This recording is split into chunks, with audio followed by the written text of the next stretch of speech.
இன்றே டவுன்லோட் செய்து உங்கள் ஃபேவரட் ஷோக்களை என்ஜாய் பண்ணுங்க. அத்த, அவர் சொல்றாருன்னு நீங்க ஏன் அத்த போனீங்க? வாங்க அத்த. மாமா வாங்க மாமா.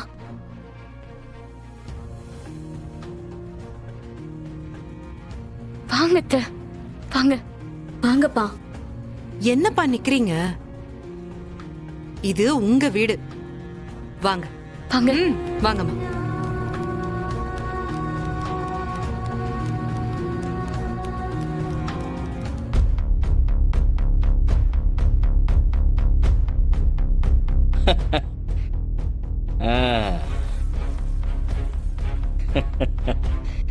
எனக்கு தெரியுமே, உங்களாலெல்லாம் வெளியே போய் ஒரு நாள் கூட சுயமா வாழ முடியாதுன்னு. என்னமோ பெரிய வீரவாசனெல்லாம் பேசிட்டு போனீங்க, இப்போ போன வழியா திரும்பி வந்திருக்கீங்க. இதுக்கெல்லாம் அவ்வளோ ரோஷப்பட வேண்டிய அவசியமே இல்லையே. அண்ணே, என்ன ரொம்ப சத்தம் போடுற? என்னப்பா, உங்க பொண்ணுங்களை கூட்டிட்டு வந்து நியாயம் கேக்குறீங்களா?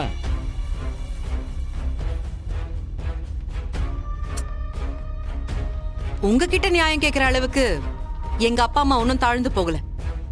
ஆமா, அவன் எங்க? கேசவா, கேசவா.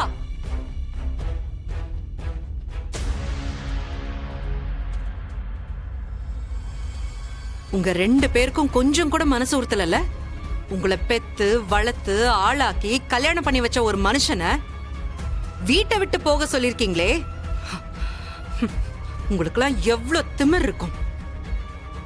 துளசி, யார்கிட்ட பேசிட்டு இருக்கேன்னு தெரியுதா? தெரியுதே, நல்லாவே தெரியுதே. என்னை விட வயசுல மூத்தவன் நீ. இத்தனை வருஷமா நான் அண்ணன்னு கூப்பிடுற என் உறவு கிட்ட தான் பேசிக்கிட்டு இருக்கேன்.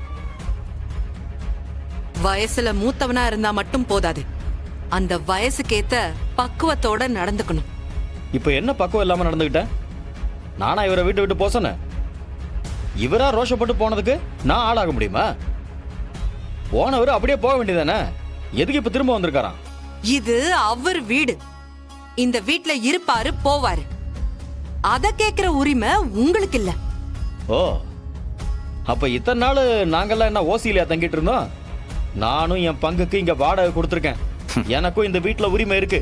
அப்படியா? எத்தனை வருஷமா நான் வாடகை கொடுத்துட்டு இருக்கேன்? பிறந்ததுல இருந்தே வாடகை கொடுத்துட்டு இருக்கியா என்ன?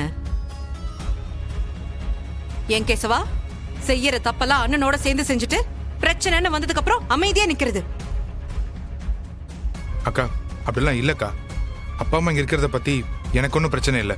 பிரச்சனை இல்லையா? ஏய், நீ இங்க இருக்கணுமா இல்லையான்னு அப்பா தான் முடிவு பண்ணணும். நீ என்னமோ பாவம் பார்த்து விட்டு கொடுக்கற மாதிரி பேசிட்டு இருக்க.